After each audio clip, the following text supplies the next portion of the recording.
Ubisoft made some more secret changes with the recent updates to an ability and some weapons. And remember those new skill notes with the extra damage? Well, there is something interesting going on with those as well. Like they're not working properly at all. And also Ubisoft will improve the stat system in the future. This is the final piece from my Valhalla interview from a while back that I wanted to insert here because it's some very interesting stuff. So a ton to go over, a like on the video would of course really help me out. And let's go. And before you comment about my voice, I'm fine. I really don't know what's going on. One of those days. You sometimes have that. Either way, Ben was the previous winner of my giveaway for 2,300 credits. He now tweeted about it. And there's still time to enter my current giveaway. A link to that in the pinned comment. And these giveaways are of course only for subscribers of the channel. And also good to note is that we at the JorRaptor team have been playing the Druids DLC over the weekend. We can now reveal that with 2 new artworks. And in the pinned comment you find a link to my spoiler-free stream of the DLC, which I will combine with the regular weekly reset stream. So it will be 2 hours later than normal. You find the countdown timer by clicking the link to that stream. But it will be way more exciting because I can show you the new area and maybe Reda has a new spot as well. Who knows? That would be cool. So yeah, a ton of spoiler-free Druids DLC videos with tips and guides to get the best items coming your way in the coming days. Subscribe to miss nothing. And now let's get back to the topic of this video. Because the Berserker Trap, the new ability you find during the river raids, has been slightly nerfed or is just not working properly. Before the previous update, you would shoot this ability on an enemy and then they would go crazy and then attack their allies or even you if you were close. But the extra effect would be that if the icon from the Berserker Trap would disappear and the enemy was still alive, he would be coughing, so be stunned for quite a long time, so you could sneak up to them and take them out. But now after the patch, the enemies will just snap out of the effect and continue with their routine after the Berserker Trap icon disappears, so not be stunned anymore. Like we only had it once while doing this camp, while all the other times the enemies would just act like nothing ever happened. So maybe it's bugged or just a permanent nerf. We also had some reports of nerfed light bows on Reddit and in the comments, but I don't think this is actually the case. Like this me using the light bow after the recent patch, it's still super fast. Also during the Focus of the Nornir ability. There is a big difference though between the speed for the light bows. Like my favorite light bow, the Viper bow, has 69 speed, which of course super fast. But then the Skadi's Wrath has only 51 and Raven's Beak, which was at Reda once, only 43. So yes, if you switch between those, you will totally notice a difference. But I don't think that the previous patch like impacted this. What is interesting though is the damage from my light bow. It's 72 here, but now it's increased to 79 on the item card, while the item is still upgrade level 2.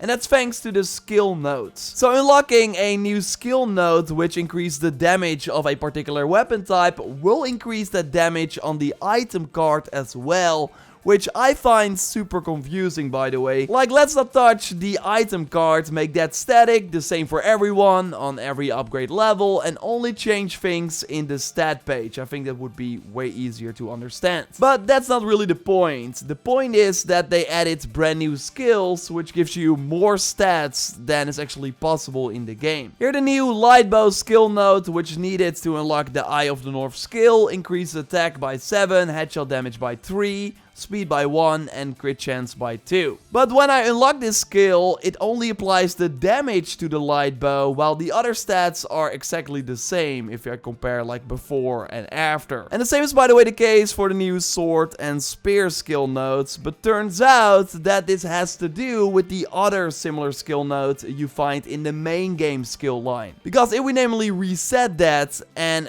then go to this new skill for the spears, we got 7 attack, 5 stun, 1 speed and 2 crit chance, and then you actually do see that all these stats are added to the Gungnir if you compare it before and after I applied the skill. Yeah, again, this because I did not have the main game spear skill node unlocked, because if I do that now, I only see the damage increase if you look at before and after for the Gungnir. So with one of these skill nodes, there's no problem, but the moment you add a second one on top of it, it doesn't work anymore. So Ubisoft basically added brand new skill nodes to the game with the recent update, but the increases on those new skill nodes were never realistic because of the caps on the stats that Ubisoft put into the game themselves. And yeah, the weirdest part is that nobody checked this, they just put the number in the game, but it was never realistic in the first place. I expected better from Ubisoft, so I asked Jose, the post-launch producer, about this current stat system and how it doesn't seem to work properly, and also what they're going to do to change that. In this regard, I will say that we definitely could have done a better job explaining the caps and explaining how that works. As you can imagine, we are, writing the sort of in-between, action RPG, right? For that, and you heard me reference it before, we don't ever want to get to a place that you're super powerful, that you're one-shotting everything. We still want the game to be challenging. We still want to have, if you want to say, some level of actual gameplay, right?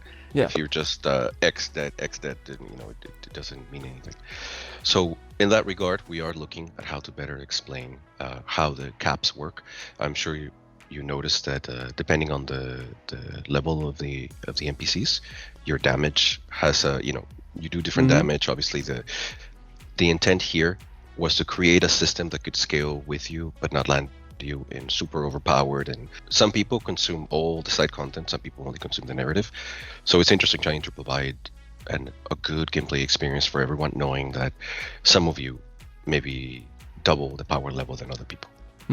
On that regard, we are looking at doing a better job of explaining how the cap system works. It is a complicated system, and it is something that we wish we would have done better. So that's good to hear, because of course also right now, if you put the same runes on a gear item or weapon, they get worse over time. You do not get the value that you would expect. So hopefully we get better explanations of that, but I also wanted to know if they would change the fact that right now just stats in this game do not really matter. So it's more like explaining the current system instead of like maybe tuning it a bit.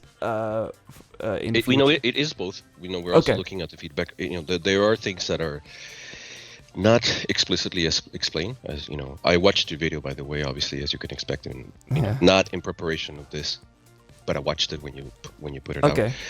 And to be honest, these are some of the things that we knew we wanted to address to better explain. We know that we're never going to be 100% numerical, RPG that you are, that's not the kind of game that we are. So finding this balance, and more importantly, having you guys understand what this balance is. And this, of course, and we kind of already knew this, but it once again confirms that Valhalla will never be like Odyssey. So I'm really curious where they go from here, like with the next game, because really I think they have to pick and choose, like either go back to the older games, be more of an action adventure, or go down the Odyssey path and actually make the skills and the gear you put in the game be meaningful. Because right now there are no playstyles or builds in Valhalla, it's just all the same. So I'm really curious what they will do next, but for Valhalla we're staying with this kind of lackluster system. They will at least better explain it though in future updates, and when we know more about that, I will of course let you know here. So totally subscribe for way more Valhalla content if you haven't already. A like on the video would of course really help me out. And totally check out my previous video going more in depth on the recent third expansion rumors for the game.